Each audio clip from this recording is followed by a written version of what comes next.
আমাদের অনন্য স্টোরি সকল প্রকার পার্ট গল্প দেখতে আমাদের চ্যানেলটি সাবস্ক্রাইব করে পাশে থাকা বেল আইকনটিতে ক্লিক করে অল নোটিফিকেশন অন করে দিন। সব পড়া শেষ হয়েছে তো তোমার আম্মা? তোমার মুখখানা এমন শুকনো দেখাচ্ছে কেন? ঘুমাওনি সারা রাত? বাবার এমন সোহাগ মাখা কথায় নিপুণ গলে যায়। করুণ চোখে বাবার দিকে চায়। সে তো আর বলতে পারে না। কাল আমি ঠিকমতো ঘুমোতে পারিনি বাবা। কতগুলো অধ্যায় শেষ করতে বেশ রাত হয়েছে। বসে থাকতে থাকতে আমার মেরুদণ্ড বাঁকা হয়ে গেছে। বলতে পারে না নিপুণ। একটুখানি মলিন হাসল সে। এই কথা কি বাবাকে বলা যায়? বলা যায় না। মুখে বলে উঠল, তেমন কিছু না বাবা, এমনি হয়তো এমন দেখাচ্ছে। জুনায়েদ শিকদার মুস্কি হাসল। তিনি মেয়ের এই হাসি বুঝতে পারে। পড়ালেখা তো সোজা বিষয় না, বেশ কষ্ট করে অর্জন করতে হয় শিক্ষা। জুবায়ের শিকদার খাবার ফাঁকে একবার আড্ডের দিকে চাইল, অতঃপর সোহেবের দিকে চেয়ে বলে উঠল, পরীক্ষা তো 10টায় শুরু, হলে থাকতে হবে 9:30টায়। তুমি নিপুণকে নিয়ে 9টা নাগাদ বের হয়ে যাও, তাহলে সুবিধা হবে। সোহেব খাবার খাচ্ছে, সে কিছু বলবে তার আগে জুনায়েদ শিকদার পাশ থেকে বলে ওঠে, আমি তো চাচ্ছিলাম আদ্র সহ যাক, ও থাকলে আরো সুবিধা হবে। বেশ চেনা জানা আছে ওর, সিট খোঁজা সহজ হয়ে যাবে। জুবায়ের শিকদার একবার তার ছেলের পানে চায়। কি সুন্দর খাবার খাচ্ছে তার ছেলে, মনে হয় কিচ্ছু জানে না, একেবারে ইনোসেন্ট। ইনোসেন্ট? হতচ্ছাড়া একটা। জুবায়ের শিকদার নজর সরিয়ে প্লেটের দিকে তাকায়, বিড়বিড় করে বলে ওঠে, আমার ছেলে একটা আস্ত গিরগিটি, খানিক বাদে বাদে রং বদলায়। তুই যখন জানবি তোর মেয়েকে পটাচ্ছে, তখন বুঝতে পারবি কিভাবে তুই নিজেই খাল কেটে কুমির এনেছিস। তখন কপাল চাপড়াবি, আর কিছুই করার থাকবে না। কিছু বলছেন আপনি ভাই? জুনায়েদ শিকদার কথায় জুবায়ের শিকদার চমকে ওঠে, আমতা আমতা করে বলে ওঠে, হ্যাঁ বলছিলাম তো, নিপুণকে সোহাইব আর আদ্র দুজন গিয়ে নিয়ে আসুক, ভালোই হবে দুজন গেলে। সবাই একমত হয় কথায়। নিপুণ নাস্তার পাট চুকিয়ে ঘরে চলে যায়। ফাইল হাতে নেমে আসে খানিকক্ষণ পরে। সোহাইব আর আদ্র নেই ড্রয়িং রুমে। নিপুণ চোখ বোলায় চারদিকে, নিশ্চয়ই গাড়ির কাছে চলে গেছে। নিপুণ ঘরে সবার থেকে দোয়া চায়। সবাই বেশ কিছু উপদেশ দেয় নিপুণকে, জড়িয়ে ধরে, আদর দিয়ে দেয়। ব্যাস আর কি চাই। বেশ কিছুক্ষণ পর নিপুণ বের হয়ে আসে। সদর দরজা অতিক্রম করেই আদ্র আর সোহেবকে দেখতে পায় সে। কি বিষয়ে যেন কথা বলছে। সোহেব বলছে আর আদ্র ভুরুকুচকে তাকিয়ে আছে। দেখে বোঝা যাচ্ছে সোহেবের কথায় বেশ বিরক্ত সে। নিপুণ বোঝার জন্য আরেকটু এগোয়। সামনে এগোতেই সোহেবের কথা বন্ধ হয়ে যায়। তোমরা কি কথা বলছিলে? আমাকে দেখে চুপ হয়ে গেলে কেন? তোর বিয়ের কথা বলছিলাম। দেখো ভাইয়া, আজ আমার পরীক্ষা, তুমি আমার সাথে এভাবে কথা বলতে পারো না। বড় মানুষের কথায় নাক না করলে আমরা কি বলছিলাম সেটা তোকে না ভাবলেও চলবে। সবকিছু জানতে হবে একেবারে। সোহেব বেজায় চটে আছে। কথাটা শেষ করে ফ্রন্ট সিটে বসতে উদ্যত হলো। এটা তোর সিট না, পেছনে গিয়ে বস। আড্ডের মুখ এখনো আগের মতো, ভুরুজোড়া কুচকানো, কণ্ঠ গম্ভীর শোনালো, একদম ঠিক হয়েছে, বেশি করেছিল আমার সাথে। নিপুণের এমন কথা সোহেব গায়ে মাখে না, চুপচাপ পেছনের সিটে গিয়ে বসে পড়ে। তোকে কি আমন্ত্রণ জানিয়ে গাড়িতে উঠাতে হবে? আড্ডের গমগমে আওয়াজ। সোজা গিয়ে গাড়িতে বসে উঠে বসলো আদ্র। অগত্যা নিপুণও উঠে পড়ল গাড়িতে। পুরো রাস্তায় কেউ কোনো কথা বলল না। গাড়ির মধ্যে চলল এক অবিরাম নিস্তব্ধতা। নিপুণের অবাক লাগে, কেউ কোনো কথা বলছে না কেন? কিছু কি হয়েছে? এমন নিস্তব্ধ অবস্থায় গাড়ি এসে পৌঁছায় কলেজের কাছাকাছি। তবে কাছাকাছি বললে ভুল হবে, বেশ খানিকটা হাঁটতে হবে তাদের। স্টুডেন্ট এত বেশি যে গাড়ি আর সামনে যেতে পারবে না। সবাই নেমে গেল গাড়ি থেকে। আড্ডু গাড়ি লক করে সোহেবকে বলে সামনে গিয়ে বোর্ড দেখতে। নিপুণ কত নম্বর রুমে? আড্ডুর কথা মতো সোহেব সামনে হাঁটা লাগায়। নিপুণ এখনো দাঁড়িয়ে। আড্ডু ভাইয়ের কাজ কিছুই মাথায় ঢুকছে না তার। তবে এটা বেশ বুঝতে পেরেছে কোনো কিছু নিয়ে ফুঁসে আছে। নিপুণের ভাবনার মাঝে আড্ডু অনেকটা কাছে চলে আসে তার।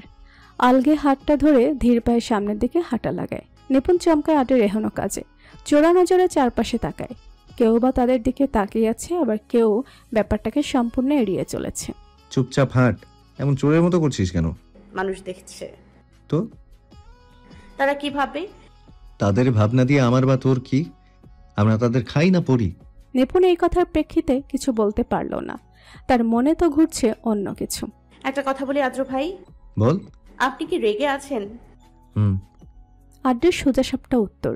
কেন রেগে আছেন আদ্র ভাই? আপনি রেগে থাকলে আমার মোটেও ভালো লাগে না। আজকে প্লিজ আপনি রেগে থাকবেন না।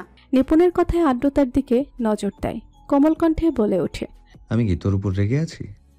আমার উপর না হোক, রেগে তো আছেন। কেন রেগে আছেন আদ্র ভাই? আদ্র বুড়ো কুচকে তাকায়। নিপুণ ঢোক গিলে, তেমন কিছু না, অফিসে একটা মিটিং নিয়ে ঝামেলা। বুঝদার মেয়ের মতো নিপুণ মাথা নাড়ে, ঠোঁটজোড়া গোল গোল করে বলে ওঠে, ও ভালো করে পরীক্ষা দিবি, যা পারবি না তা বাদ, উল্টাপাল্টা কিছু লিখবি না, বুঝতে পেরেছিস? নিপুণ মাথা নাড়ে। কিছুক্ষণ বাদে সোহেব এসে পড়ে, সাথে আছে রূপা। নিপুণকে সব বুঝিয়ে রূপার সাথে পাঠায়। তাদের সিট এক হলেই পড়েছে, শুধু দুইজন দুই মাথায়। নিপুণ চলে যাওয়ার সময় আদ্র আবার নিপুণের সবকিছু একবার চেক করে নেয়। ফাইলটা নিপুণের হাতে দিয়ে বলে ওঠে, আমি নিতে আসবো, ভালো করে পরীক্ষা দিবি, বেস্ট অফ লাক। এইটুকু কথা ছিল নিপুণকে সাহস দেওয়ার জন্য, ভরসা জোগানোর জন্য। আদ্রকে একটা মুস্কি হাসি উপহার দিয়ে নিপুণ গেটের ভেতর চলে গেল। আদ্রের চোখের সামনে থেকে ধীরে ধীরে অদৃশ্য হলো সে। তখনই আদ্রের মুখের চিত্র বদলে গেল। ঠোঁটের হাসি বিলীন হলো ক্ষণিকের মধ্যে, চোখ দুটোতে নেমে এলো হিষ্টতা। চোখের নীলাভ সাদা গাত্রের উপর স্ফুটঙ্কুক রক্তাভ শিরাগুলো ধীরে ধীরে লাল আভা ছড়াতে শুরু করলো। সোয়েব আতকে উঠল, ভয় পেল খানিকটা, তোতলাতে তোতলাতে বলল, ভাই, ওদের বল আমি দেখা করব আজ এক্ষুনি। আদ্রের কণ্ঠস্বর ভারী ঠেকলো সোহেবের কাছে। উল্টে কিছু বলতে পারল না। আচ্ছা বলছি, তুমি গিয়ে গাড়িতে বসো, শান্ত হও, আমরা আস্তে সব মিটমাট করব। আদ্র হুঙ্কার ছুড়ে, শুনতে পাসনি আমি কি বলেছি? এক্ষুনি ওদের আসতে বল, এক্ষুনি মানে এক্ষুনি। নিপুণের ব্যাপারে কোনো কম্প্রোমাইজ আমি করব না। দুপুর 1টার আগে আমি সব কথা সারতে চাই। তোর বোনকে কথা দিয়েছি আমি ওকে নিতে আসব, আমি কথার খেলাপ করতে পারবো না। সোয়েব তক্ত এক ঢোক গিলে গলা শুকিয়ে চৌচির। আদ্রের চক্করে না জানি এখন তার আর অর্পার বিয়েটা ভেস্তে চায়। এক বিলাসবহুল রেস্টুরেন্টে বসে আছে 4 সত্তা, আদ্র, সোহেব, অর্পা। তাদের সাথে আছে আরও একজন, জোয়া। জোয়া বেশ থতমতো খেয়ে বসে আছে। এভাবে কেন তাকে ডাকা হলো? সে কি কিছু করেছে? না হলে হুট করে অর্পার হবু ভাসুর এভাবে তলব করলো কেন? জোয়া বেশ চিন্তায় পড়ল। এসিতে বসেও প্রচণ্ড ঘামছে সে। আড্ডের দিকে তাকানো যাচ্ছে না। প্রথম দেখাতে যে কেউ প্রেমে পড়বে এই ছেলের, তবে কঠিন রূপ দেখলে আর কারো প্রেমে পড়তে ইচ্ছে করবে না। মুখটা যেন কোনো এক কঠিন ধাতু দ্বারা নির্মিত হয়েছে। কি কঠোর মুখের অবয়ব, দেখলেই ভেতরের আত্মা মরে যাবে। বেশ খানিকটা সময় পার হওয়ার পরে আড্ডের কথা শোনা গেল। তুমি কি ঘটক? কি কঠোর যে সে আওয়াজ! চোখে মুখের ভঙ্গিমা বোধহয় আরেকটু বদলেছে। ঠোঁটে হাসির ছোঁয়া মাত্র নেই। জোয়া জিব্বা দ্বারা ঠোঁট যুগল ভিজিয়ে নেয়। খুব গোপনে একখানা ঢোক গিলে সে, আর চোখে একবার অর্পা আর একবার সোহেবের দিকে তাকায়। তার দুজনেই নির্বিকার। সোহেব ভয়ে কথা বলছে না, অর্পা বলছে না ভদ্রতার খাতিরে। এখন জোয়া কি করবে? কি হলো, কথা বলছো না কেন? জোয়া ভিমরি খায়, মিনমিন করে বলে ওঠে। আদ্র মুখের ভঙ্গিমা বেশ আরেকটু বদল হয়। এমন বোকা বোকা কথা জোয়ার মুখে শুনে বেশ বিরক্ত সে। এমন বোকা বোকা কথা তো শুধু নিপুণের মুখেই মানায়, আর কারো মুখে না। জোয়ার মুখেও না। আগের থেকে গম্ভীর হলো আদ্রের মুখ। শুনলাম তুমি নাকি ঘটক হয়েছো। কেন? আমি কি করেছি আদ্র ভাই? Just shut up. আদ্র হুঙ্কার ছুড়ে, হোয়াট ইজ আদ্র ভাই? আই এম নট ইয়োর আদ্র ভাই। এই আদ্র ভাই নামে আমাকে কেবল একজনই ডাকে। একজনেরই এই নামে ডাকার অধিকার আছে, আর সবাই ভাইয়া ডাকে। তুমিও তাই ডাকবে। নেক্সট টাইম আমি তোমার মুখে আদ্র ভাই নামটা শুনতে চাই না। Remember this. জোয়া এবার কেঁদেই দিবে, আমতা আমতা করে বলে, আমি কি করেছি ওইটা তো বলুন। তখন থেকে বকেই যাচ্ছেন, আমার দোষ কোথায়? দোষ নেই বলছো? আছে। কি দোষ? তুমি নিপুণের ছবি কাকে দেখিয়েছো? জুয়া কয়েক সেকেন্ড ভাবে, তারপর মনে পড়ে যায় সেদিনের কথা, যেদিন সে তার খালাতো ভাইকে অর্পার ছবিগুলো দেখাচ্ছিল। দুটো ছবিতে ভাগ্যক্রমে অর্পার পাশে অবস্থানরত নিপুণ এসে পড়ে। স্পষ্ট না হলেও বেশ সুন্দর লাগছিল তাকে। এই ছবি দেখেই হুঁশ হারায় রাফসান। রাফসান তার একমাত্র খালাতো ভাই, আর খালা নেই, খালাতো ভাইও নেই। বোন আছে অবশ্য একটা, এটারও বিয়ে হয়ে গেছে। রাফসান এখন একটা সরকারি অফিসে চাকরি করে। বিয়ের জন্য তার মা বাবা পাঠিয়ে দিচ্ছে। তার কিছুতেই কাউকে পছন্দ হচ্ছে না। সেখানে নিপুণকে দেখে সে নিজে তার মাকে বলেছে। এটা শুনে তার মাও হাতে চাঁদ পেয়েছে। ছেলের পছন্দই তার পছন্দ। জোয়ার কাছে শুনেছে পর্যন্ত মেয়ের বাড়ির খবরাখবর। অর্পাকে ফোন করতে ভুলেনি তিনি, সবকিছু সম্পর্কে শিওর হয়েছে। তাই তো তার এত আগ্রহ। জোয়ার ধ্যান ভাঙে, বিভ্রান্ত হয় সে। এই সামান্য কারণেই কি আদ্র তার উপর চটেছে? আপনি কি এই কারণে আমার উপর রেগে আছেন? আদ্র তাচ্ছিল্য হাসে। শোনো মেয়ে, আমি তোমার উপর রেগে নেই, বরং প্রচন্ড বিরক্ত। এতটা বিরক্ত আমি কারো উপর হই না। তুমি কোন সাহসে তোমার কাজিনকে নিপুণের ছবি দেখাও, আবার সে বিয়ের প্রপোজাল দেয়? তোমাকে এসব করতে কে বলেছে? জুয়া ভুরুকুচকে তাকায়। অনিমেষ বলে ওঠে, দেখুন, আমি আলাদা করে নিপুণের ছবি দেখাইনি। অর্পা আপুর ছবি দেখাতে গিয়ে নিপুণকে দেখেছি রাফসান ভাইয়া। এখানে আমার কি করার? তোমার কি করার তা আমি জানি না। আমার কথা হচ্ছে, তোমার মারফতে নিপুণের ছবি তোমার কাজিনের কাছে গেছে। তুমি চাইলে নিপুণের ছবিগুলো স্কিপ করতে পারতে, কিন্তু তুমি তা করনি। উল্টো ওর সব ডিটেলস তুমি দিয়েছো। কেন? জুয়া আদ্রের কথায় বেশ বিরক্ত হয়।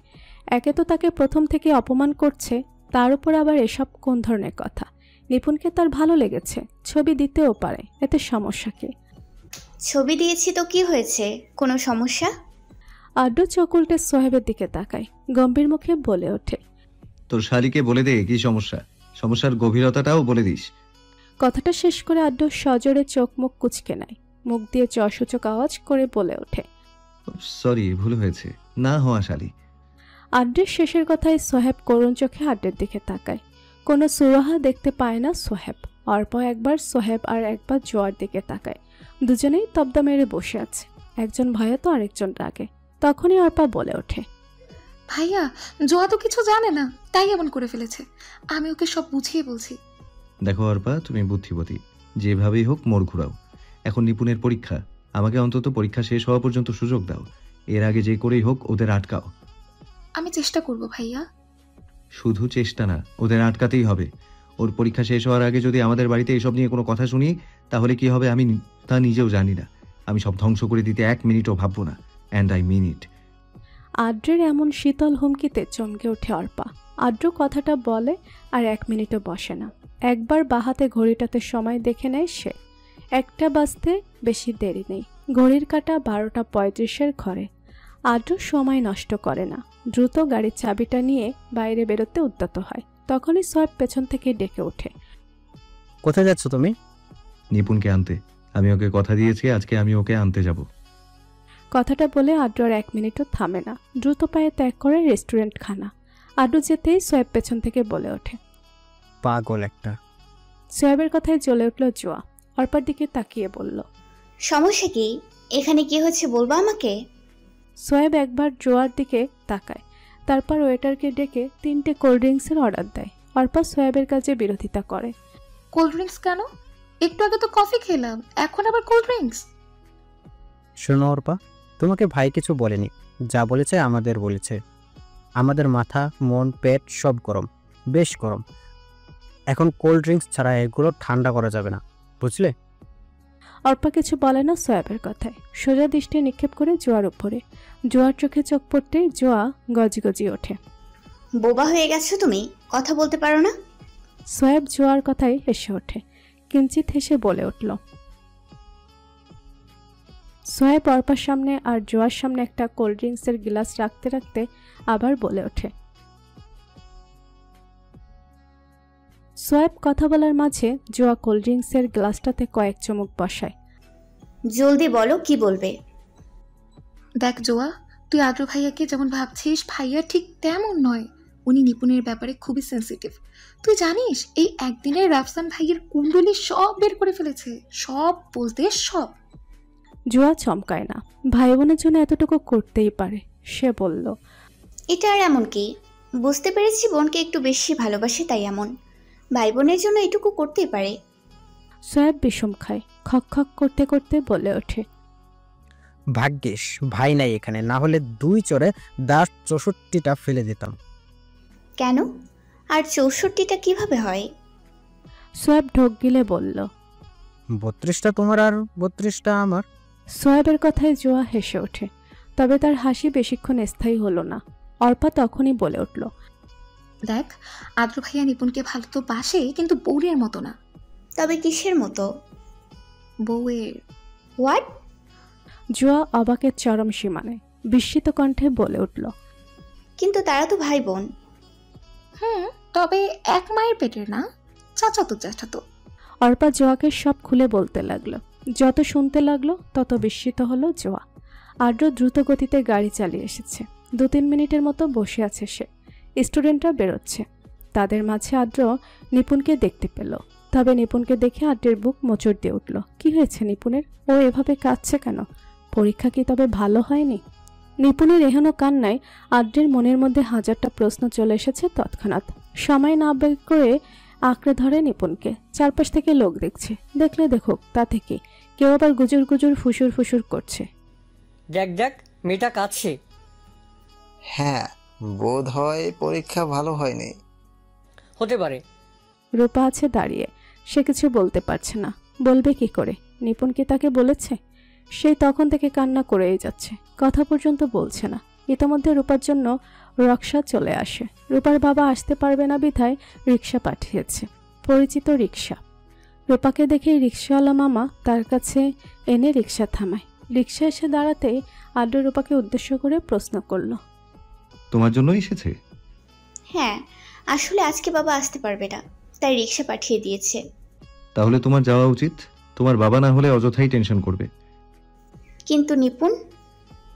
আদ্র নিপুণের হাত শক্ত করে ধরে বলে ওঠে, তোমার চিন্তা নেই, আমি ওর জন্য আছি, তুমি যাও।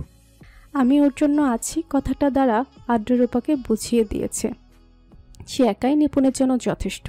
অগত্যা রূপাকে যেতে হলো। রূপা যাওয়ার পরপরই আদ্র নিপুণকে টেনে গাড়িতে নিয়ে আসে। নিপুণ হেসকি তুলতে তুলতে বলল, আদ্র ভাই। কান্না বন্ধ করে বল। এ এ, কান্না বন্ধ। আদ্র চিৎকার তৎক্ষণাৎ নিপুণের কান্নার বেগ কমে আসে। এবার বল কি হয়েছে, এভাবে কাঁদছিলি কেন? নিপুণের চোখ ভরে আসে। আমি 7টা সৃজনশীল সম্পূর্ণ শেষ করতে পারিনি আদ্র ভাই। স্যার খাতা টেনে নিয়ে গিয়েছে। আর কতটুকু বাকি ছিল? 7 নম্বরে গ লিখেছি, ঘ লিখবো, তখনই নিয়ে গেছে। আদ্রের ইচ্ছে করছে নিপুণ কানের নিচে একটা মারতে। এই জন্য এতক্ষণ এত কান্না? আদ্র কিছু বলে না। 4 নম্বরের জন্য আহামরি তো কিছু হবে না।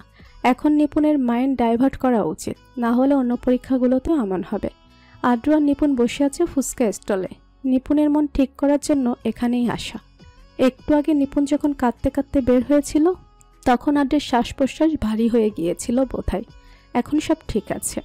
আদ্র নিপুণের দিকে তাকায়। নিপুণ শরৎ শরৎ করে টকগুলো মুখে পুড়ছে, চোখ বন্ধ করে গিলে মাথা নাড়াচ্ছে। দেখেই বোঝা যাচ্ছে কত তৃপ্তি নিয়ে সেগুলো খাচ্ছে।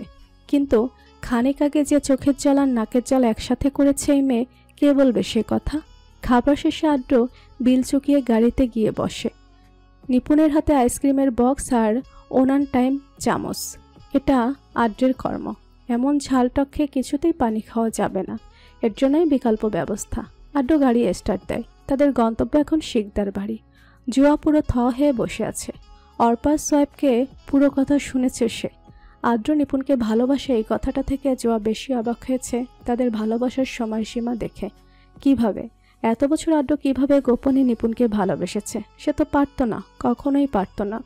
এই জন্যই আদ্র এত চটেছে। অবশ্য তার কোনো দোষ নেই, সে তো আর জানতো না। জোয়ার ভাবনার মাঝে সোয়েব বলে উঠল, কি হলো, অবাক লাগছে তো? মনে হচ্ছে না এটা কোন কাহিনী? জোয়ার ধ্যান ভাঙে, অবাক কণ্ঠে বলে ওঠে, তার মানে আদ্র ভাইয়া নিপুণকে সেই 17 বছর থেকে ভালোবাসে।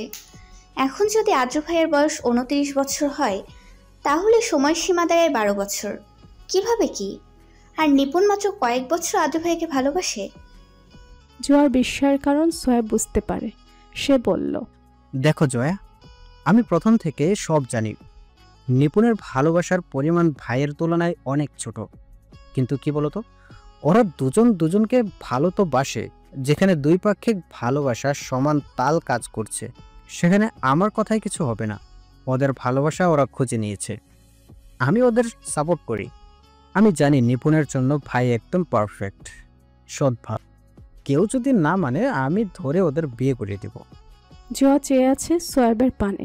এমন ভাইও হয়? সোয়েব আবার বলল, তুমি এতগুলো বছর ভাইয়ের কষ্ট দেখনি, আমি দেখেছি, সাক্ষীও আছি।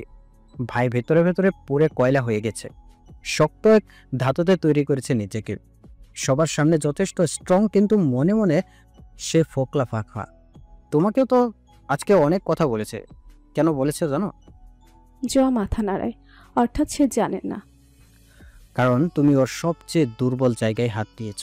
তুমি নিজেও জানো না তুমি কি করেছো, তাই তোমাকেই আটকাতে হবে তোমার ওই কাজিনকে, অন্তত নিপুণের পরীক্ষা শেষ হওয়া পর্যন্ত। কিন্তু কিভাবে আটকাবো? সোয়েব কয়েক সেকেন্ড ভেবে বলে উঠল, তোমাকে একটা বুদ্ধি দেই। তুমি তোমার খালাকে বলতে পারো নিপুণের এখন পরীক্ষা, যাতে পরীক্ষার পর এসব নিয়ে কথা বলে। এতে অন্তত কিছুদিন টেনশন মুক্ত থাকা যেতে পারে। সোয়েবের কথায় জোয়া হ্যাঁ বলে দেয়। অন্তত কয়েকদিনের জন্য তো শান্তি পাওয়া যাবে। রেস্টুরেন্টের বিল মিটিয়ে বের হয় সবাই। জোয়া একা এসেছে, একাই যাবে। অর্পাকে সোয়েব পৌঁছে দেবে। তাদের এখনও বিয়ে ঠিক, একসাথে গেলে কিছু হবে না। জোয়াকে বিদায় জানিয়ে অর্পা সোয়েবের দিকে তাকায়। সোয়েব আগে থেকেই অর্পার দিকে তাকিয়ে আছে। অর্পা ভুরু উঁচিয়ে ইশারা করল। কি হয়েছে? সোয়েব তৎক্ষণাৎ গমগমে আওয়াজে বলে উঠল, কিছু না ডার্লিং, চলো এখন আমাদের যাওয়া পালা। অসভ্য, কি ভাষা এগুলা? অসভ্যের কি দেখলা ডার্লিং? আমি তো অসভ্যতার কিছু দেখাইনি, তবে নো টেনশন, খুব শীঘ্রই দেখাবো। অর্পা তাজ্জাব হয়ে যায় সোহেবের কথায়। এই ছেলের আবার কি হলো? হঠাৎ করে এমন বিহেভিয়ার? লাজ লজ্জার মাথা কি খেয়ে ফেলেছে নাকি?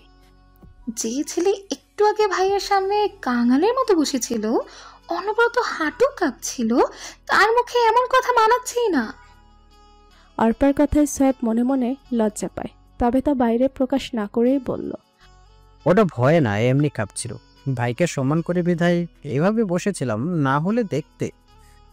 অর্পা সোহেবকে মাঝপথে থামিয়ে বলে ওঠে, আমার যা দেখার দেখা হয়ে গেছে, চলো আমাকে দিয়ে এসো। সোহেব অর্পাকে আরেকটু খেপানোর জন্য বলে। অর্পা বুড়ো কুচকে তাকায়। কথার মর্ম বুঝতে কিছুটা সময় লেগেছে তার। অসভ্য, তোমাকে যেতে হবে না।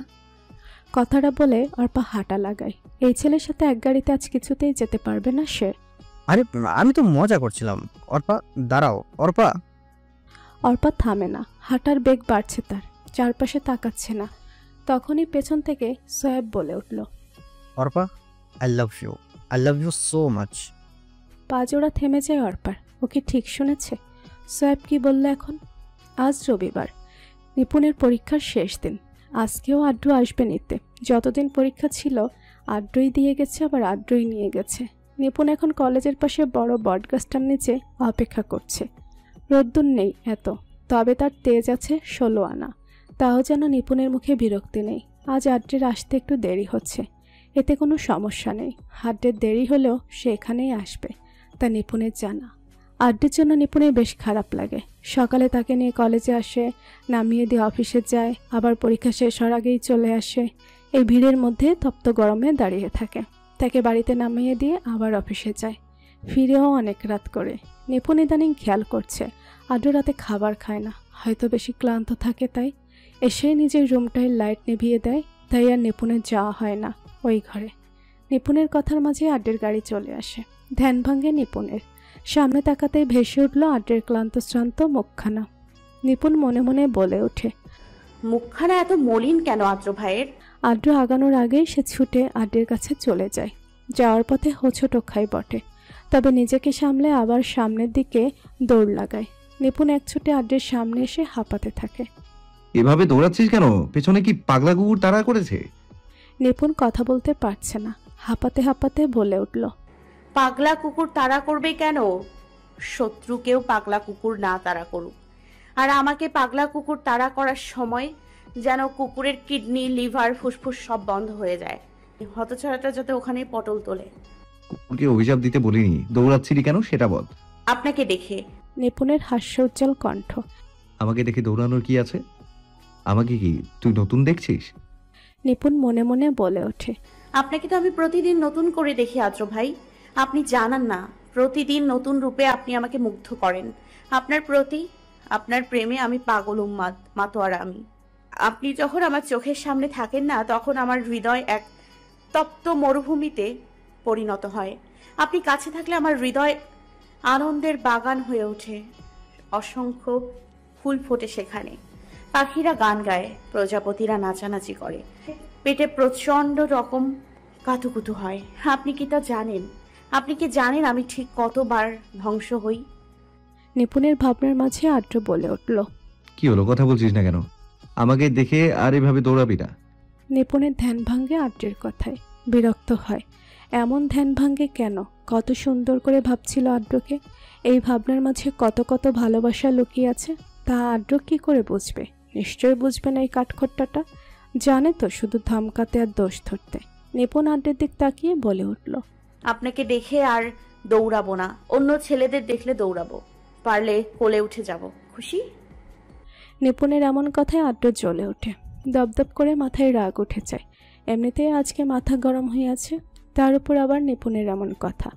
সেকেন্ডের মধ্যে খপ করে নিপুণের হাতটা তার হাতের মুঠোয় পুরে নেয়। কি এক বিশ্রীভাবে চেপে ধরে। কি বললি তুই? সাহস থাকলে আরেকবার বল। অন্য ছেলেদের কোলে ওঠার কথা তুই মুখে আনিস কিভাবে, যেখানে তোর মাথায়ও এগুলো আসা নিষিদ্ধ? হাউ? নিপুণ কিছু বলছে না, চোখগুলো টইটম্বুর।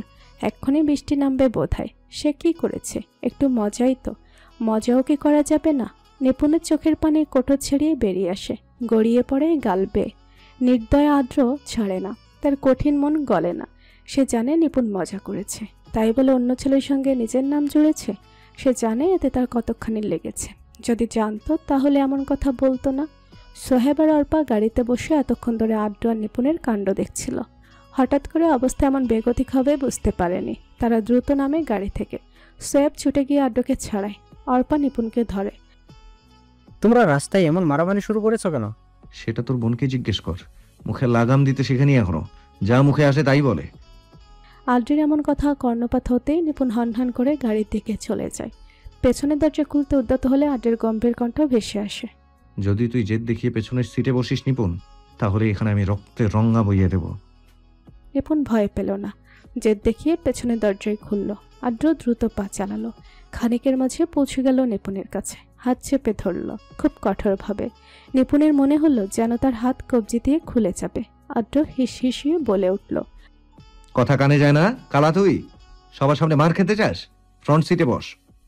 বসল না নিপুণ, আগের মতো দাঁড়িয়েই রইল যেন কোনো এক মূর্তি। আদ্র ইতোমধ্যে সোহেব আর অর্পাকে পেছনের সিটে বসতে বলল। সে নিপুণকে জোর করে ফ্রন্ট সিটে বসিয়ে গাড়ি স্টার্ট দেয়। গাড়ির গতি খুব বেশি, তবে ভিতরে শান্ত, কেউ কোনো কথা বলছে না। সোহেব আর অর্পা একে অপরের দিকে চাইল। তারপর সোহেব নীরবতা ভঙ্গ করে বলে উঠল, আজকের দিনও তোমাদের ঝগড়া করা লাগছে? যে কাজটার জন্য যাচ্ছে সেটা ভালোভাবে মিটলেই হয়। আদ্র কোনো প্রত্যুত্তর করল না। একবার নিপুণের দিকে তাকিয়ে আবার গাড়ি চালানোতে মনোযোগ দিল। শিকদার বাড়িতে ঘটে গেছে আরেক বিপত্তি। হাসিনা বেগম আর তার ভাইয়ের বউ এসেছে, সাথে আছে রাফসানের পরিবার। এমন সময় এসেছে একদম দুপুরে খাবার সময়। অতিথি হয়ে যখন এসেছে তখন তো আপ্যায়নও করতে হবে। আজকে আখি শিকদারের শরীর তেমন ভালো নেই, তাই সাদামাটা রান্নাই হয়েছে। অবশ্য অনিমা শিকদার আর জেসমিন শিকদার মিলে বেশ ভালোই রান্না করেছে। এই তো ভাত, ডাল, বেগুন ভাজা আর পাতলা করে মাছের ঝোল। আর কি চাই? কিন্তু অতিথিদের জন্য তো এগুলো চলে না। অনিমা শিকদার ফ্রিজ থেকে মুরগি আর খাসির মাংস নামিয়ে দ্রুত রান্না চাপিয়েছেন। জেসমিন শিকদার পোলাও বসিয়েছেন। আখি শিকদার ভর্তা করছেন। ভেবেছিল আজকে একটু আরাম করবে, কিন্তু তা আর হলো কই। এটাই প্রকৃতির নিয়ম। বাড়ির বউদের আরাম হয় না। তবে আখি শিকদারের মুখটা একটু বেশিই কালো।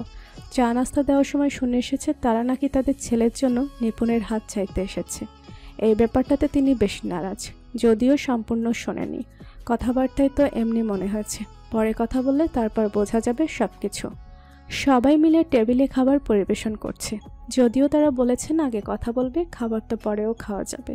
তাতে বিরোধিতা করেন জুবায়ের শিকদার। তিনি সাপ জানিয়ে দেন আগে খাওয়া পরে সব কথা। জুনায়েদ শিকদার বেশ আন্দাজ করতে পারছেন তারা কী কারণে এসেছেন। তাদের কথাবার্তায় সব স্পষ্ট। তিনি পড়েছেন দোটানায়। কি করবেন এখন তিনি? খাবার টেবিলে সবাইকে বেশ আপ্যায়ন করে শিকদার বাড়ির বউরা। তাদের অতিথি আপ্যায়নে মুগ্ধ রাফসানের আম্মা। তার বেশ ভালো লাগে শিকদার পরিবারকে, বেশ বনেদি পরিবারও বটে। চারপাশে নাম ডাক আছে বেশ। রাফসান খুব চুপচাপ বসে খাচ্ছে, কোনো কথা বলছে না। খুব লাজুক সে, যেন বাড়ির নতুন জামাই। খাবার দাবারের পর্ব চুকিয়ে সবাই বসেছে ড্রয়িং রুমে। রাফসানের আম্মা বলে উঠল, যেহেতু জুবায়ের শিকদার সবার বড়, তাই তিনিই বলে উঠল, ভাই যখন বলেই ফেলেছেন তখন বলেই ফেলেন, কি আবদার? রাফসান নীরব দর্শক। হাসিনা বেগমও চুপচাপ বসে আছেন। তিনি আসতে চাননি, কি করবে? তিনিও তো নিরুপায়। যে ভাইয়ের বউ কখনো কারণ ছাড়া ফোন করে না, সে এত করে বলেছে তাই আসা। আঁখি শিকদার বেশ খুঁটিয়ে খুঁটিয়ে দেখছে রাফসানকে। বেশ লাজুক, ভদ্রও বটে, চেহারাও বেশ পরিপাটি। তবে কেন যেন আঁখি শিকদারের মন জয় করতে পারেনি। কেন তো জানে না আঁখি। আঁখি শিকদারের ভাবনার মাঝেই রাফসানের আম্মু বলে উঠল, ভাই, আমার ছেলের জন্য আপনাদের মেয়ে নিপুণের হাত চাইতে এসেছি। আশা করি আপনারা আমাকে ফেরাবেন না। জুনায়েদ শিকদার থেকে বেশি অবাক হয়েছেন জুবায়ের শিকদার। চারপাশে তাকিয়ে দোতলার ঘরের দিকে তাকালো একবার, অনিমা শিকদারের দিকে তাকিয়ে বলল, আদ্র কোথায়? অনিমা শিকদার অবাক হলেন না, তিনি হাসি মুখে উত্তর দিলেন, নিপুণকে আনতে গেছে। জুবায়ের শিকদার শান্তির শ্বাস ফেলে। ভাগ্যিস আজ তার ছেলে বাড়িতে নেই, না হলে এখানে তৃতীয় একটা বিশ্বযুদ্ধ হয়ে যেত। না, এদেরকে যে করেই হোক ফেরাতে হবে। জুবায়ের কিছু বলবে তার আগে জুনায়েদ শিকদার বলে উঠল, কিন্তু আপা, আমাদের মেয়ে তো এখন পড়াশোনা করছে। আজকে ওর এসএসসি পরীক্ষা শেষ হয়েছে মাত্র।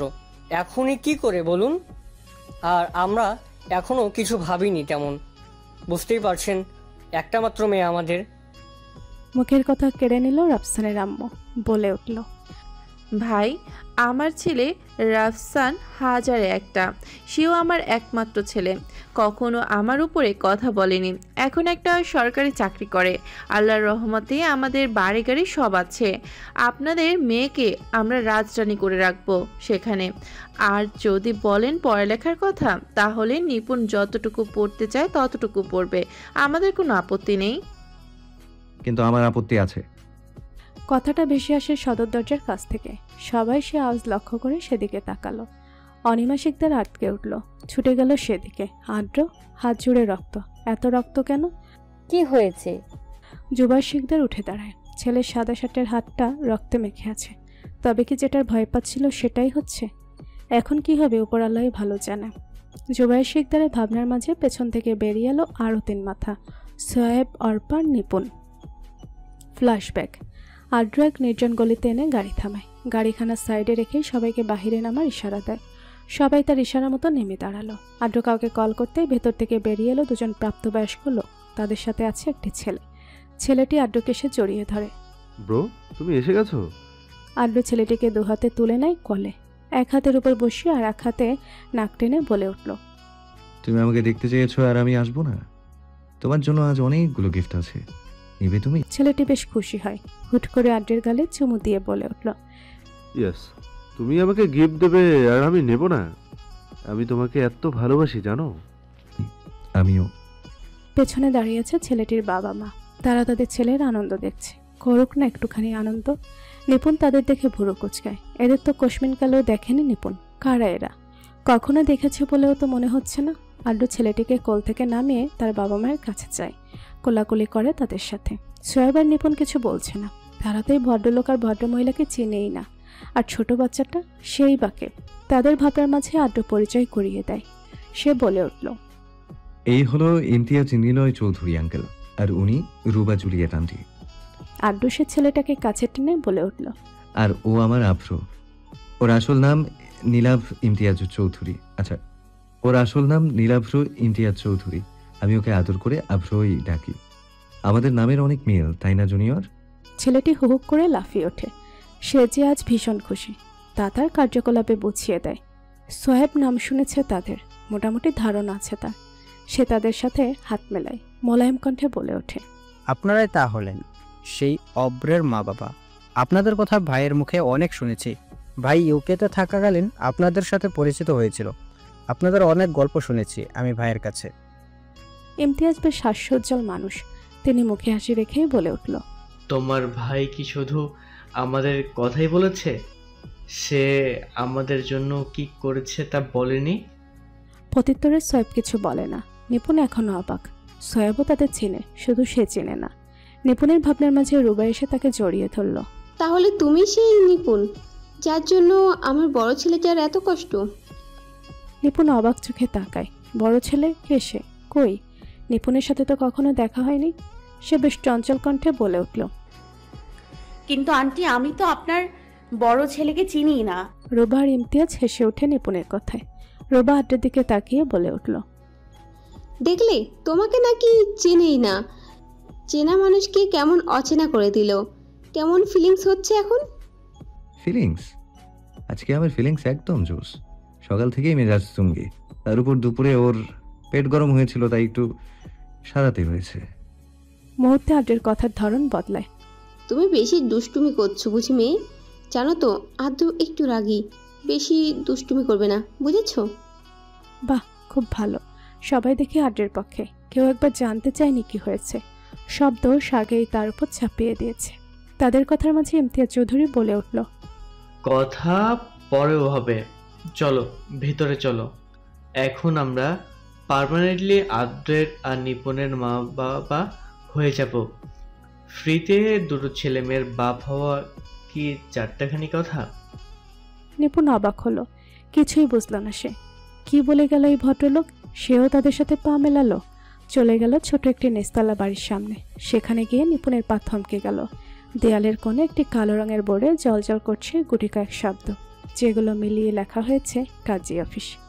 নিপুণ অবাক চোখে আশেপাশে তাকায়। এখানে এসেছে সবাই কি উদ্দেশ্যে? তারা ভেতরে প্রবেশ করতেই দেখে কাজী সাহেব চেয়ারে হেলান দিয়ে আপেল কাটছে।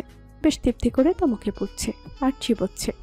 ইমতিয়াজ চৌধুরী গলা পরিষ্কার করল। ধ্যান ভাঙে কাজের। হাত থেকে আধা খাওয়া আপেল আর ছুরিটা টেবিলের উপর রাখে। দ্রুত পায়ে হেঁটে যায় তাদের কাছে। চঞ্চল ভঙ্গিমায় বলে উঠল, আপনারা অক্ষণ আইছেন ভাই সাহেব? আমি কোন মাদান থেকে আপনাকেও লাগা অপেক্ষা করতেছি। দেখেন 1 কেজি আপেল আনাইয়া প্রায় 4টা আপেল খাইয়া ফেলাইছি।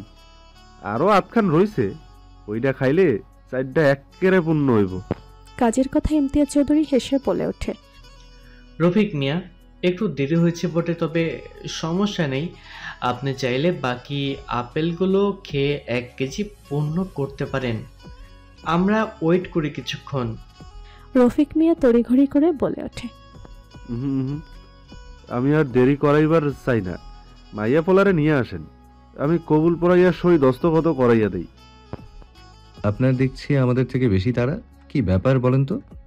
কথাটা বলতে বলতে হাতটা নিপুণের কাছে চলে যায়।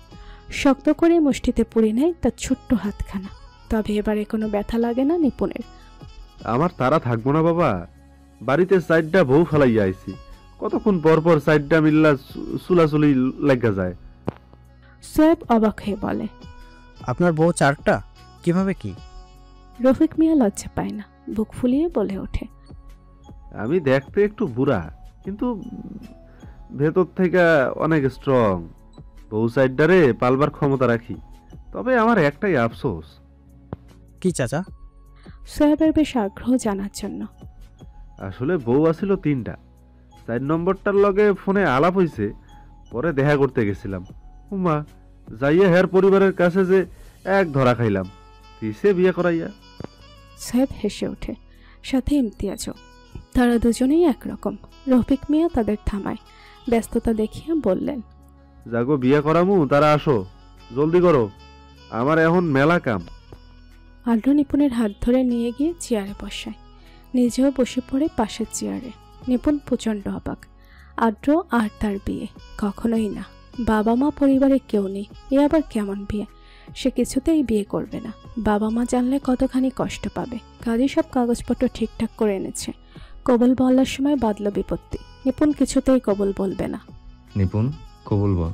নিপুণ তার ডাগর ডাগর রাখি তুলে আড্ডের দিকে চায়। বলবো না আমি কবুল। কবুল বল বলছি। আপনি কি পাগল হয়ে গেছেন আদ্র ভাই? বাবা মা পরিবারের কাউকে ছাড়া বিয়ে হয়? আমি পারবো না আদ্র ভাই। নিপুণের কণ্ঠ কেঁপে ওঠে, গলা প্রচন্ড ব্যথা করে। কে বলেছে পরিবারে কেউ নেই? সোহাইব আছে, অর্পা আছে, আর কাকে চাস তুই? আমি পারবো না আদ্র ভাই। পরে যদি কোনো সমস্যা হয়, বাবা মা কষ্ট পাবে, পরিবারের মান সম্মান যাবে, আমার চরিত্রে দাগ লাগবে। আমার চরিত্রে যদি দাগ লাগে তখন কি হবে আদ্র ভাই? আপনি কি এটাই চান? আদ্র একটু নরম হয়। নিপুণের হাতটা তার হাতের তালুতে নিয়ে রাখে। বেশ কোমল কণ্ঠে বলে ওঠে, আমাকে বিশ্বাস করিস তো? নিপুণ উপর নিচ মাথা নাড়ে। That's my girl. আমাকে বিশ্বাস করে থাকলে কবুল বলে দে শোনা, প্লিজ। তোর চরিত্রে যদি কেউ দাগ লাগাতে আসে, তাহলে সেই দাগ তোর গায়ে লাগার আগে আমি আমার কাছে নিয়ে নেব। প্লিজ বলে দে। পাশ থেকে সোহেব বলে ওঠে, বলে দে না নিপুণ, না হলে বাড়িতে তোর জন্য অন্য কোনো সিদ্ধান্ত নেওয়া হবে। প্লিজ বলে দে বোন, আমরা তোর ভালোর জন্য এমন করছি। সোহেবের পাশ থেকে অর্পা বলে ওঠে, বলে দাও নিপুণ, এটাতেই মঙ্গল। না হলে পরে তোমাকে আরো বড় ডিসিশন নিতে হবে, যা তুমি পারবে না। বলে দাও বোন। নিপুণ চুপচাপ বসে আছে, কোনো কথা বলছে না। সে কি করবে? এই সিদ্ধান্ত নেওয়া কি সোজা? মোটেও না, খুব কঠিন, ভীষণ কঠিন। আদ্র অধৈর্য হয়ে ওঠে। সে জানে নিপুণ বলবে না, এটা ওর জন্য কঠিন, প্রচণ্ড রকম কঠিন। তৎক্ষণাৎ টেবিলের উপরে রাখা ছুরিটা হাতে নেয় সে। নিপুণ চিৎকার করে ওঠে। আদ্র নিজের হাতের কবজিতে ছুরিটা ঠেকিয়ে বলে ওঠে, তুই এখন কবুল বলবি, না হলে আমার শরীরে রক্ত দেখবি। কোনটা করবি তুই? ভাব নিপুণ, ভাব। তুই আমার রক্ত দেখতে চাস? নিপুণ চিৎকার দিয়ে ওঠে, কান্নার বেগ বেড়েছে। ফুফিয়ে ফুফিয়ে বলে উঠল, আদ্র ভাই প্লিজ নামান, প্লিজ আদ্র ভাই, আমাকে একটু ভাবতে দিন, লেগে যাবে আদ্র ভাই, নামান প্লিজ, আমার ভয় করছে। আদ্র নামায় না। তার তামাটে মুখটা ভয়ঙ্কর হয়ে উঠেছে, চোখগুলো রক্তবর্ণ ধারণ করেছে, গলার আওয়াজ পরিবর্তন হয়েছে কিছুটা। কাতর কণ্ঠে বলে উঠল, বলে দে না জান, প্লিজ বলে দে। তুই কি চাস আমি আমার হাত রক্তাক্ত করি? আমি হাত রক্তাক্ত করলে তোর কষ্ট হবে না জান? নিপুণ অবাক হয়। এই প্রথম আদ্র তাকে জান বলে ডেকেছে, তা আবার সবার সামনে। এটাই তো সে চাইতো, একটুখানি ভালোবাসা। কিন্তু এমন পরিস্থিতি তো সে চাইতো না। কেন হলো এমন? সোয়াব, ইমতিয়াজ সহ সবাই ব্যাপারটাকে অতটাও গুরুত্ব দেয়নি। তারা আদ্রকে চেনে, নিজের হাত কাটার মতো বোকামি সে করবে না। তারা ভাবলো আদ্র হয়তো নিপুণকে ভয় দেখানোর জন্য এমন করছে। কিন্তু তাদের এক দফা অবাক করে দিয়ে আদ্র তার হাতে ছুরি চালালো। ফিনকি দিয়ে সেখান থেকে রক্ত বেরিয়ে এলো, টুপটুপ করে পড়তে লাগলো সাদা রঙের টাইলসটাতে। নিপুণ চিৎকার দিয়ে উঠল। উপস্থিত সবাই হতভম্ব হয়ে গেছে। কাজী এক প্রকার ভয়ে আছে। এ ছেলে তো বদ্ধ উন্মাদ। ইমতিয়াজ চৌধুরী আদ্রকে ধরতে চায়, কিন্তু পারে না। আদ্র থামিয়ে দেয়। এক প্রকার ঢুলছে সে। নিপুণের দিকে তাকিয়ে বলে উঠল, এবার কবুল বলবি তো জান? নিপুণ হেসকে তুলতে তুলতে বলল, বলবো আদ্র ভাই, বলবো। আপনি প্লিজ ছুরিটা রাখুন, আর কাটবেন না, রক্ত বের হয়ে যাবে। ভয় করছে জান? তুই তো আমাকে রক্তাক্ত অবস্থায় দেখতেই বেশি ভালোবাসিস। তবে ভয় পাস না, আর আটকাবো না। তুই সত্যি কবুল বলবি তো? আদ্র টালমাটাল, অনেক রক্তক্ষরণ হচ্ছে। নিপুণ অঝরে কাঁদে। বলবো, বলবো আদ্র ভাই। কাজের সময় বিলম্ব করলো না, বিয়ে পড়ানো শুরু করলো। শিকদার বাড়ির সবাই স্তব্ধ, যেন থমকে গেছে সময়। নির্বিকার ভঙ্গি সবার। তারা এ কেমন আদ্রকে দেখছে। আদ্র কি এমন ছিল? জুনায়েদ শিকদার আর আকি শিকদার বিশ্বাস করতে পারছে না তাদের মেয়ের বিয়ে হয়ে গেছে, তাও বা কার সাথে? তাদের পরিবারের সবচেয়ে দায়িত্ববান ছেলের সাথে, তার নিজের ভাইপোর সাথে। যেন কোনো এক অবিশ্বাস্য কাহিনী। রাফসানের পরিবারের সবাই কথা বলার ভাষা হারিয়ে ফেলেছে। তারা এখানে যে মেয়ের জন্য বিয়ের কথা বলতে এসেছে, সে আজ বাড়িতে বিয়ে করে এসেছে। রাফসানের আম্মা এই ব্যাপারটাতে সন্তুষ্ট হতে না পারলেও কিছু বলছেন না। নিপুণ কিছু বলছে না, তার ভীষণ অস্বস্তি হচ্ছে। সবাই কেমন করে তার দিকে তাকিয়ে আছে, যেন কোনো দাগি আসামি সে। সবার দিকে তাকালে সে কেমন যেন ঘেমে যাচ্ছে। ড্রয়িং রুমে আরো 3 জন এসে থামে। সবার দৃষ্টি পড়ে তাদের দিকে, কিন্তু কেউ তো তাদের চিনে না। জুবায়ের শিকদার ভদ্রতার সহিত বলল, আপনাদের তো চিনলাম না। জুবায়ের শিকদারের মুখের কথা কেড়ে নেয় আদ্র। গমগমে আওয়াজ বলে ওঠে, ওনারা আমার শ্বশুর শাশুড়ি, ইমতিয়াজ নিলয় চৌধুরী আর রুবা চৌধুরী। আর ও হচ্ছে আমার সারা, আভ্র চৌধুরী। জুবায়ের শিকদার সহ বাড়ির সবাই চমকে ওঠে। জুনায়েদ শিকদার উদ্দীপ্ত কণ্ঠে বলে উঠল, কি বলছো তুমি আদ্র? মাথা খারাপ হয়ে গেছে? নিপুণের বাবা মা তো আমরা। তো আমি কি বলেছি মেঝো যাচ্ছু যে নিপুণের বাবা মা তোমরা নও? তুমি তো তাই বলছো। আমি মোটেও তাই বলছি না। তাহলে তুমি কি বলতে চাচ্ছ? আমরা নিপুণের মা বাবা নই? আশ্চর্য, তোমরা নিপুণের বাবা মা নও তা কখন বললাম? আমি তো বলতে চাইছি ওনারা নিপুণের উকিল বাবা মা। তো আমার কি হলো, শ্বশুর শাশুড়ি? আদ্রের এমন কথায় জুনায়েদ শিকদার থতমত খেয়ে যায়। সে তো এটা ভাবেইনি। আফিয়া বেগম তাদের এমন আদিক্ষেতায় বেশ বিরক্ত। তিনি সবার ধ্যান ভঙ্গ করে হাসিনা বেগমের দিকে তাকিয়ে বলে উঠল, এ কেমন পরিবারের মেয়ে বিয়ে করেছেন আপা? এইবারই মেয়ে তো দেখি পালিয়ে বিয়ে করে এসেছে। আফিয়া বেগমের কথায় হাসিনা বেগম বেশ লজ্জায় পড়ে। শত হলেও কুটুম বাড়িতে দাঁড়িয়ে এমন মন্তব্য শোভনীয় নয়। এতক্ষণ ধরে নিজেকে শান্ত রাখা নিপুণ কাঁদে ফেলে। সে জানতো এমনই হবে, আঙুল উঠলে তার দিকে উঠবে, ছেলেদের দিকে তো আঙুল উঠে না। শিকদার বাড়ির সবাই আফিয়া বেগমের এমন মন্তব্যে বিরক্ত। সবকিছু শুনেও তিনি দোষ নিপুণের দিকে চাপাচ্ছেন কি করে? আদ্র তো বলল কি করে সে নিপুণকে বিয়ে করেছে, তার সাক্ষী আদ্রের ওই রক্তাক্ত হাত। তিনি কি সেটা বুঝতে পারছেন না? নিপুণের কান্নার বেগ বাড়ে, অঝরে চোখের পানি ফেলছে সে। বাড়ির সবাই হয়তো তাকেই ভুল বুঝছে, কিন্তু সে কি করবে? আদ্র ভাইকে সে ভালোবাসে, রক্তাক্ত অবস্থায় তাকে কিভাবে দেখত? তার কান্নার মাঝে আদ্র গম্ভীর কণ্ঠে বলে ওঠে, কান্না বন্ধ কর। বাইরের লোকের কথা কাঁদবি কেন তুই? সবচেয়ে বড় কথা, তোর শ্বশুর বাড়ির সব লোকজন যেখানে কিছুই বলছে না, সেখানে এই মহিলার এমন মন্তব্য আমরা গণ্য করছি না, সেটা বুঝতে পারছিস না? আদ্র তার দৃষ্টি সরিয়ে হাসিনা বেগমের দিকে তাকায়। কণ্ঠে কি মেশানো ছিল জানা নেই, তবে গম্ভীর শোনালো বোধহয়। আন্টি, নিপুণ আমার বউ, বিয়ে করেছি ওকে। প্রতিজ্ঞা করেছিলাম ওর গায়ে কোনো রকম দোষ আসার আগে আমি তা আবার কাঁধে নিব। আশা করি আপনার ভাইয়ের বউ এমন কিছু বলবে না যাতে উনি নিজেই অপমানিত হয়। হাসিনা বেগম কি বলবে বুঝতে পারল না। এটা তাদের পারিবারিক ব্যাপার, এখন তাদের থাকা উচিত হবে না। তাছাড়া আদ্র তো ঠিকই বলেছে। তিনি আফিয়া বেগমের হয়ে মাপ চাইলেন, বলে উঠলেন, ভাইজান, ওর কথার জন্য আমি আপনার কাছে মাপ চাইছি। আপনাদের মনে হয় এখন আমাদের যাওয়া উচিত? আপনাদের পারিবারিক সিদ্ধান্তে আমাদের থাকা উচিত হবে না। তবে একটা কথা বলতে চাই, ছেলে মেয়ে যখন বিয়ে হয়েই গেছে তাহলে মেনে নিন, ওদের দুজনকে একসাথে বাড়ি মানায়। হাসিনা বেগমের শেষের কথায় নিপুণের কান্না একদম বন্ধ হয়ে যায়। আসলেই কি এই সুঠামদেহী সুদর্শন পুরুষের সাথে তাকে ভালো মানায়? হাসিনা বেগম চলে গেল, সাথে গেল অর্পা, আফিয়া বেগম, রাফসান আর রাফসানের আম্মা। রাফসান একদম চুপ ছিল। এই প্রথম সে কাউকে নিজে থেকে পছন্দ করেছে, কিন্তু ভাগ্য সহায় হয়নি। হয়তো এটাই ছিল কপালে। রাফসানের আম্মাও ব্যাপারটাকে খুব সোজাসুজি নিয়েছেন। হয়তো এটাই ভাগ্য, তার ছেলের জন্য হয়তো অন্য কেউ আছে। এখন আপাতত শিকদার বাড়িতে তাদের পরিবারের লোক ব্যতীত কেউই নেই।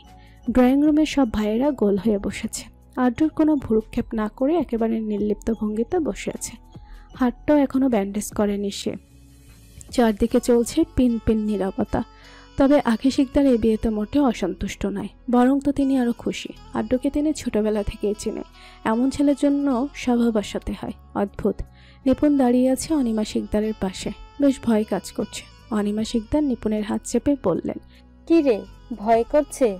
নিপুণ ঘামছে, উপর নিচ মাথা নাড়ায়, সচকিত বলে উঠল, বড় মা, তুমি কি আমার উপর রাগ করেছো? বিশ্বাস করো, আমি আদ্র ভাইকে বুঝিয়েছিলাম, কিন্তু শোনেনি আমার কথা, উল্টো হাত কেটে ফেলেছে। আমি জানি সব কিছু, তোকে কিছু বলতে হবে না। তবে যাই হয়ে যাক, আজকে যাই সিদ্ধান্ত হোক, তুই শুধু আদ্রের সঙ্গ দিবি, বুঝতে পেরেছিস? নিপুণ অবাক হয় অনিমা শিকদারের কথায়। কোনো মা এভাবে বলতে পারে? ডাগর ডাগর চোখ দিয়ে তাকিয়ে থাকে অনিমা শিকদারের পানে। কি হলো, বুঝতে পেরেছিস? নিপুণ উপর নিচ মাথা নাড়ে। অর্থাৎ সে বুঝতে পেরেছে। সবার ধ্যান ভাঙে আদ্র বলে ওঠে, তোমরা কি কিছু বলবে নাকি এভাবে বসিয়ে রাখবে? আমার ঘুম পেয়েছে, হাত জ্বালা করছে, তাড়াতাড়ি কথা শেষ করো। আদ্রের এমন কথায় বেশ তেতে ওঠে জুবাইর শিকদার। ধমকে বলে ওঠে, এত বড় একটা কাজ করে তুমি এমন ভঙ্গিতে কথা বলছো কি করে? লজ্জা করছে না? বিয়েই তো করেছি, লজ্জা করবে কেন? তুমি আবার কথা বলছো? তুমি আমাকে প্রশ্ন করছো, আমি উত্তর দিব না? জুবাইর শিকদার আদ্রের সাথে না পেরে সোহেবের দিকে তাকালো, তাকে উদ্দেশ্য করে বলে উঠল, আর তুমি ভাই হয়ে বোনের বিয়েতে সাক্ষী ছিলে, লজ্জা করলো না তোমার? সোহেব ডানে বামে মাথা নাড়ে। তার লজ্জা করছে না। কেন লজ্জা করবে? দুজন ভালোবাসার মানুষকে মিলিয়ে দেওয়ায় কোনো লজ্জা নেই। জুনায়েদ শিকদার চুপচাপ, কিছু বলছেন না। তিনি তাদের ঝগড়া দেখছে। এক মুহূর্তে তিনি বলে উঠল, বিয়ে যখন হয়েই গেছে তখন তো আর আপত্তি করে কি লাভ? বিয়েটাকে তো আর অস্বীকার করা যাবে না, তাই না? জুবাইর শিকদারের মুখের ভাব প্রকাশ পায় না, তবে মনে মনে ভীষণ পছন্দ হলো জুনায়েদ শিকদারের মতামত। মৃদু কণ্ঠে বলে উঠল, তার মানে বিয়েটা তুই মেনে নিয়েছিস, কোনো আক্ষেপ নেই তোর? আমরা আবার কিসের আক্ষেপ নিয়ে তোমার কাছে আমার বাড়িতে থাকবে? আক্ষেপ কিসের? এটা তো ভালো খবর। জুবাইর শিকদার শান্তির শ্বাস ফেলে। সে তো ভেবেছিল ভাই তার আপত্তি করবে, তখন তার বউ আর ছেলের অত্যাচারকে সহ্য করত।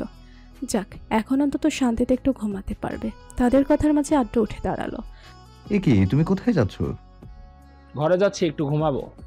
আদ্র নিপুণের দিকে তাকিয়ে বলে উঠল, তুই এভাবে এখানে সঙ্গের মতো দাঁড়িয়ে আছিস কেন? তোর এখানে কি কাজ? যা ঘরে যা। নিপুণ সিঁড়ির দিকে পা বাড়ায়। পেছন থেকে আদ্রের গম্ভীর কণ্ঠ ভেসে আসে, কোন ঘরে যাবি?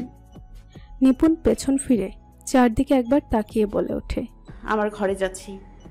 ওটা আজ থেকে তোর বাপের বাড়ি, এখন থেকে তুই তোর শ্বশুর বাড়িতে থাকবি। যা নিজের স্বামীর ঘরে যা। নিপুণ চমকায় থমকায়। স্বামীর ঘর কথাটা কর্ণকুহরে প্রবেশ করা মাত্রই মাথা ভো ভো করে উঠল। এক বালতি লজ্জা এসে তাকে চুবিয়ে দিল। সে সেই বৃষ্টিতে ভিজে একাকার। এই মুহূর্তে বাবা মায়ের সামনে দিয়ে আদ্র ভাইয়ের ঘরে প্রবেশ করবে কেমন করে? কি হলো, এভাবে খাম্বার মতো দাঁড়িয়ে আছিস কেন? নিপুণ কিছু বলল না। তার আগে জুবাইর শিকদার বলে উঠল, ও তোমার ঘরে কেন যাবে? কেন, তোমার আর মায়ের বিয়ের পর কি তোমাদের আলাদা থাকতে দিয়েছিলেন আমার দাদা দাদি? দেয়নি তো, তাহলে আমাদের বেলায় কেন অন্য নিয়ম? জুবাইর শিকদার নিজের ছেলের মুখে এমন কথা শুনে বেশ লজ্জায় পড়লেন। আগে যতটুকু কথা হতো তখন গোপনে লজ্জা দিত, কিন্তু এখন প্রকাশ্যে দিচ্ছে। কি ভয়ঙ্কর! তাদের কথার মাঝে জয়নাল শিকদার বলে উঠল, বিয়েটা আনুষ্ঠানিকভাবেই হয়ে নিক, তারপর না হয়। জয়নাল শিকদারের কথা আদ্র সম্পূর্ণ হতে দিল না। তার আগেই বলে উঠল, অনুষ্ঠানের কোনো প্রয়োজন নেই। আমি ওকে বিয়ে করেছি, ও বউ হয় আমার, আর আমি আমার বউয়ের সাথেই থাকবো। নিপুণ সহ শিকদার বাড়ির সবাই অবাক হলো। এ কোন আদ্রকে দেখছে তারা? এটা আদ্র তো? এত লজ্জাহীন হলো কবে? আদ্রের যুক্তির কাছে হার মানল সবাই। তাতে আশকারা দিয়েছে শিকদার বাড়ির 3 বউ। ঠিকই তো, বিয়ে হয়েছে আর এক ঘরে থাকবে না, এটা আবার কেমন কথা? অবশেষে সিদ্ধান্ত হলো নিপুণ এখন আদ্রের ঘরে থাকবে। এই কথাতে যেন নিপুণ লজ্জায় মরিয়ে মরিয়ে অবস্থা। এখনই টেনশনে পড়ে যাচ্ছে, কিভাবে সবার সামনে দিয়ে ওই ঘরে ঢুকবে। আদ্র চলে গেছে নিজের রুমে। যাওয়ার আগে নিপুণকে উপরে আসার জন্য ইশারা দিয়ে গেছে, কিন্তু নিপুণের যে পা চলছে না। নিপুণ গেল না আদ্রের ঘরে, কোনো রকম চোরামি করে নিজের ঘরে চলে গেল সে। কিভাবে যেত এতগুলো মানুষের সামনে দিয়ে আদ্র ভাইয়ের ঘরে? তাছাড়া এখন আদ্র ভাইয়ের ঘরে গেলে এখন তাকে প্রচুর বকাবকি করত। আজকে সারাদিনের রাগ সব তার দুটো গোলমুলো গালের ওপর দিয়ে যেত। সে তো আজ কম হয়রানি করেনি আদ্রকে। শেষে কিনা হাত পর্যন্ত কেটেছে। ভাবা যায়? এ ছেলে বদ্ধ উন্মাদ। নিপুণ দরজাটা ভালোভাবে আটকে দেয়। চারদিক তার রক্ষী যুগল দ্বারা পরিদর্শন করে। শেষে আলমারি থেকে একটা নেভি রঙের কুর্তা আর একটা কালো প্লাজো নিয়ে ওয়াশরুমে ঢুকে যায়। শরীরে কিছু জায়গায় এখনো ছোপ ছোপ রক্তের দাগ রয়ে গেছে। আদ্রের যে হাতটা কেটেছে ওই হাতে নিপুণের ডান হাতটা ধরেছিল। এখনো 5টা আঙুলের দাগ বিদ্যমান। রক্তের নিশানা রয়ে গেছে কিছুটা। নিপুণ হাতের দিকে তাকিয়ে থাকে কিছুক্ষণ।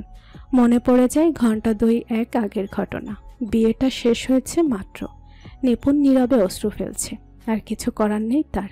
এখন আদ্র ভাই তার সবচেয়ে কাছের প্রিয়জন, তার স্বামী, জীবনের এক অস্তিত্ব।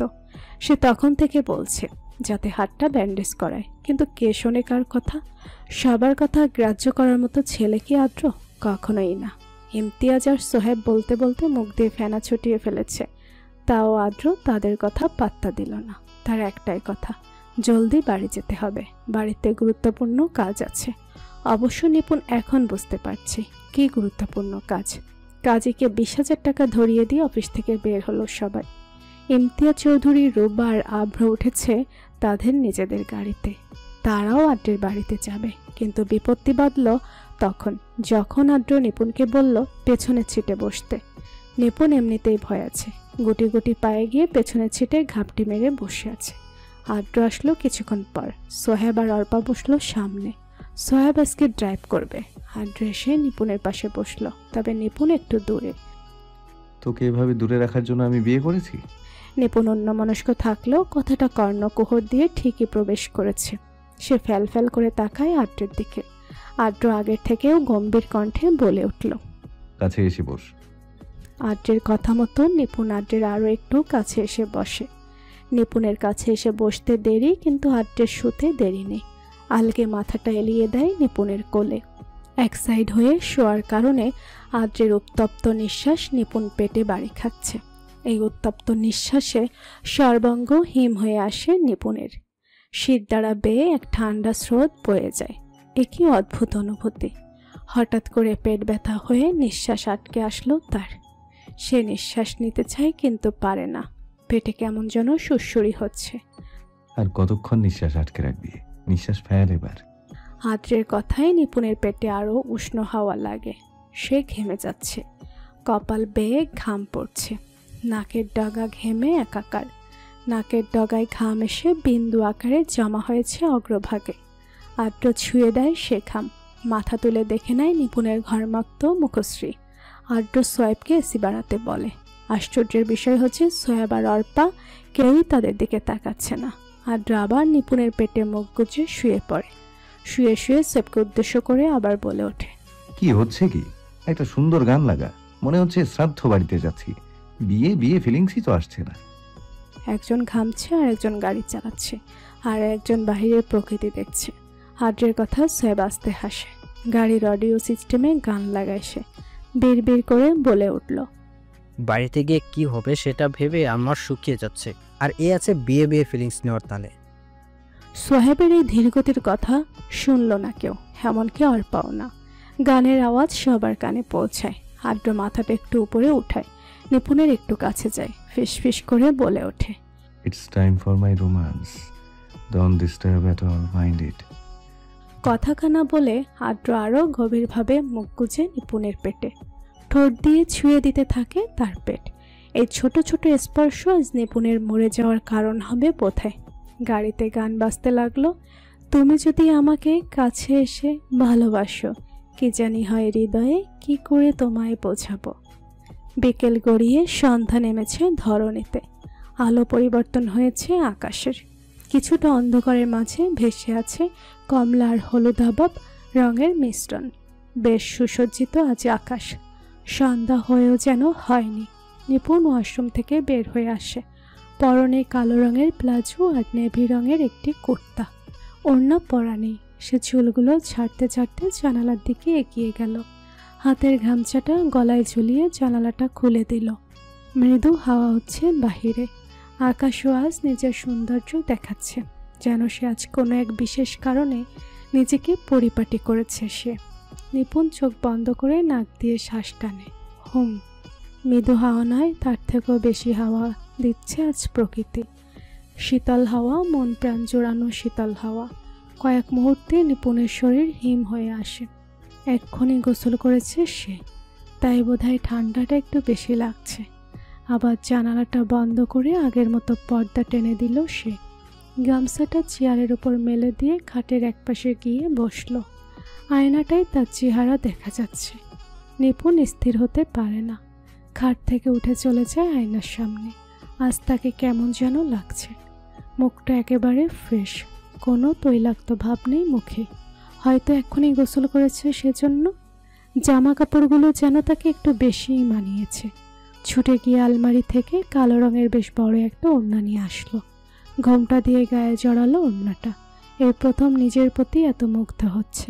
খানিকটা লজ্জাও পাচ্ছে সে। আচ্ছা, প্রতিদিন প্রতিক্ষণ কি আদ্র ভাই এভাবেই মুগ্ধ হয়? আদ্র ভাই কাছে আসলে যেভাবে তার নিঃশ্বাস আটকে যায়, সেভাবে কি আদ্রেরও নিঃশ্বাস আটকে যায়? পেটে কাতুকুতু হয়? হবে হয়তো। এখন আদ্র তার, সম্পূর্ণ অসম্পূর্ণ সব রকমের তার। নিপুণ আয়নার আরেকটু কাছে এগিয়ে যায়, ফিসফিস করে বলে ওঠে, আদ্র ভাই, আপনি শুনতে পাচ্ছেন তো? পাবেন কি করে? আপনি তো এই ঘরেই নেই। তবু শুনুন, আমি আপনাকে ভালোবাসি, ভীষণ ভীষণ ভালোবাসি। আপনার চোখের ওই বাদামি গহ্বরের মাঝেই আমি খুঁজে পেয়েছিলাম এক অমোঘ স্বপ্নের অতলান্ত, যেখানে নিরবধি ভালোবাসার বসবাস, যা শুধু আমার জন্য তুলে রাখা হচ্ছে গোপনের সযত্নে। কথাগুলো বলে অজান্তেই হেসে ফেলে নিপুণ। এই কথাগুলো যদি আদ্র ভাই শুনতো, তাহলে আদ্র ভাই নির্ঘাত একটা ছোটোখাটো হার্ট অ্যাটাক করত। ঘড়ির কাঁটা এখন 7:30 ঘরে। ইমতিয়াজ আর অভ্র ড্রয়িং রুমে বসে আছে। ইমতিয়াজ, জুবাইর শিকদার, জুনায়েদ শিকদার আর জয়নাল শিকদার বসে গল্প করছে। তারা কথার মাঝে হেসে উঠেছে। মাঝখান দিয়ে জুবাইর শিকদার বলে উঠল, তুই আমার ভাই থেকে বেয়াই হয়ে গেলি রে। জুনায়েদ শিকদার ভুরুকুচকে তাকায়। তুমি না হয় আমার বেয়াই হয়ে গেছো, আমি তোমার কি হয়েছি? তাদের কথার মাঝে ইমতিয়াজ বলে ওঠে, তাও তো ঠিক আছে, আমি যে হঠাৎ করে আদ্রের শ্বশুর হয়ে গেলাম। সবাই একসাথে হেসে ওঠে। জয়নাল শিকদার তাদের কথার মাঝে কিছু বলছে না, কোনো কিছু ভাবনায় মগ্ন সে। তার এমন হাব ভাব দেখে জুনায়েদ শিকদার বলে উঠল, কি হলো, তুমি আবার কি ভাবছো? জয়নাল শিকদার আমতা আমতা করে বলে ওঠে, কি আর ভাববো, সম্পর্কের হিসাব মিলাচ্ছি। যেমন ধরো, এটা যদি নিপুণের বাপের বাড়ি হয়, তাহলে আদ্রের শ্বশুর বাড়ি। তাহলে বড় ভাই আর ভাবি হবে আদ্রর জ্যাঠা শ্বশুর আর জেঠি শাশুড়ি। মেজো ভাইটা তো ঠিকই আছে, তারা শ্বশুর শাশুড়ি হবে। সোহেব হয়ে যাবে আদ্রের শালা। আবার আমার বেলায় আমি আর জেসমিন হয়ে যাব আদ্রের কাকা শ্বশুর আর চাচি শাশুড়ি। ইভা হয়ে যাবে আদ্রের শালি আর ইভান আদ্রের শালা। আবার একইভাবে এটা যদি নিপুণের শ্বশুর বাড়ি হয় তাহলে বড় ভাই আর ভাবির সম্পর্ক ঠিক থাকবে, তারা হয়ে যাবে শ্বশুর শাশুড়ি। মেজু ভাই আর মেজু ভাবি হয়ে যাবে চাচা শ্বশুর আর চাচি শাশুড়ি। সোয়াইব হয়ে যাবে দেবর, নিপুণ হয়ে যাবে সোয়াইবের ভাবি, আর আমি আর জেসমিন হয়ে যাব নিপুণের চাচা শ্বশুর শাশুড়ি। ইবা হয়ে যাবে নিপুণের ননদ আর ইবান হবে দেও। চুপ কর তুই, তোকে আর সম্পর্কের খোঁজ করতে হবে না। কথাটা বলে জুবাইর শিকদার আর জুনায়েদ শিকদার দুজন দুজনের দিকে তাকায়। দৃষ্টি ঘুরিয়ে আবার জয়নাল শিকদারের দিকে তাকায়। তিনি হতভম্ব হয়ে বসে আছেন। কি করেছে? সামান্য হিস্ট্রি তো বের করতে গেছে। ইমতিয়াজ চৌধুরী বলে উঠল, ভাগ্যিস আপনাদের কোনো বোন নেই, আর উনি তো খালা মামা এইসবের কথা বলতেই পারলেন না। সবাই হেসে ওঠে। ড্রয়িং রুমের কথাগুলো রান্নাঘর অবধি পৌঁছাচ্ছে। রান্নাঘরের মহিলারা তাদের কথায় হেসে একদম কুটি কুটি হয়ে যাচ্ছে। সাথে আছে রূপা। তাকে আখি শিকদারের বেশ মনে ধরেছে, খুব মিশুক তিনি। রূপা বলে ওঠে, আপা আপনার তো আমাকে কোনো কাজই করতে দিচ্ছেন না। তুমি চুপ করো তো ভাই, কাজ করতে হবে না, তুমি আমাদের সাথে গল্প করো, এটাই তোমার কাজ। রূপা হেসে ওঠে আখি শিকদারের কথায়। সেই প্রথম এমন পরিবার দেখছে। ইদানিং তো এমন যৌথ পরিবার দেখাই যায় না। তারা সবাই রান্না করার ফাঁকে ফাঁকে গল্প করতে লাগলো। সব গল্পের কেন্দ্র হলো নিপুণ আর আদ্র। আদ্র খেলছে অভ্রের সাথে। সে খেলার মাঝে মাঝে বিভিন্ন কথা তুলছে। তখনই আদ্রের রুমের বাইরে উকি দিতে দেখা যায় দুজনকে। তার আড়াল থেকে খুব ভালো করে পর্যবেক্ষণ করছে আদ্রকে, যা চোখ এড়ায় না আদ্রের।